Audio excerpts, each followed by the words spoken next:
Alright guys, today's focus is Peacock bass. So we're going to try to do that using the Fish Brain app.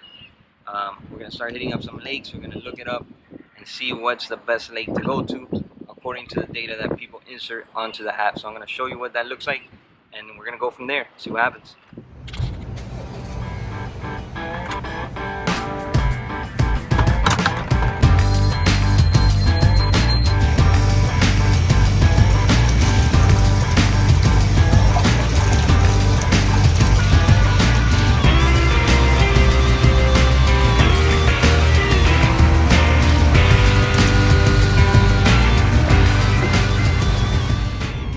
Alright, so we got the shiners, we got them in the bucket with the aerator.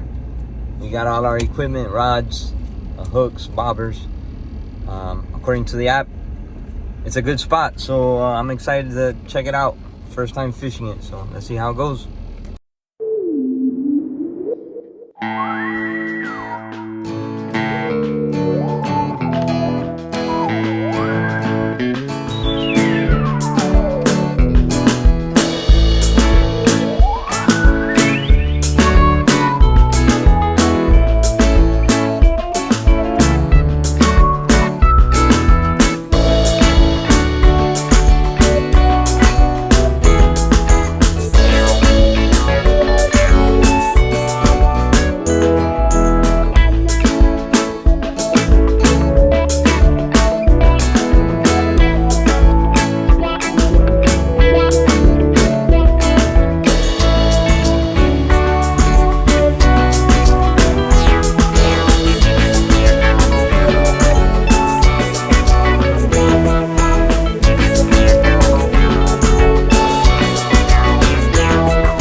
That's a good thing about these light wire circle hooks. There's a size 1/0. Hooks them in the side of the mouth every time, so you don't gut hook them when you're using light bait. Look at that thing. What a beautiful fish. All right, catch another one.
quick what we use today. I am not brand specific. This is what I used today. That's all they had. So White Gap 1.0 hook. Very light wire. So I look for a light wire hook. Mainly because I don't want it to weigh the fish down. The lighter the wire, the lighter it is on the bait fish. So when he's more natural when he's swimming. Also it doesn't tire him out. It doesn't kill the bait that quickly. Secondly, when you hook the bait, it's not going to put a huge gouge in the bait. And it's going to penetrate the fish that bites it a lot easier. So that's the hook that I recommend. And then we're going to use a bobber. Why are we using a bobber? It's not for strike indication. It's not to know if they're on.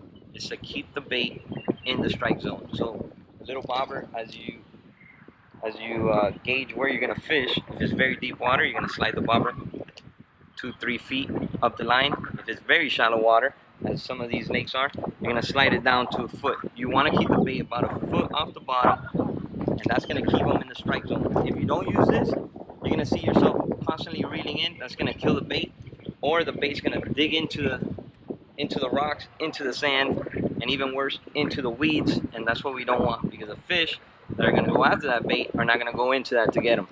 So just something to think about. It looks old school, it doesn't look right, but that's what's going to catch you fish. We're fishing artificial, that's a whole other story, but if I'm going to go out with light bait, I'm going to do it right, and I'm going to try to make the most of my times. Alright, as far as tackle, I use a Clash 4000 with about 12-pound test. That's about all we need in these lakes. Obviously, we might catch a big fish, and then you might want to have another rod with you with a little heavier line, but for the most part, 12-pound test is going to get it done. Medium light action rod. I like 7-foot rod, but it's not that much of a big deal when you're using live bait. Other than that, we got ourselves a bucket, just a regular bucket. I dressed it up, made it nice with the logo on it, bubblies. Find this at your local tackle shop. This just keeps the bait alive.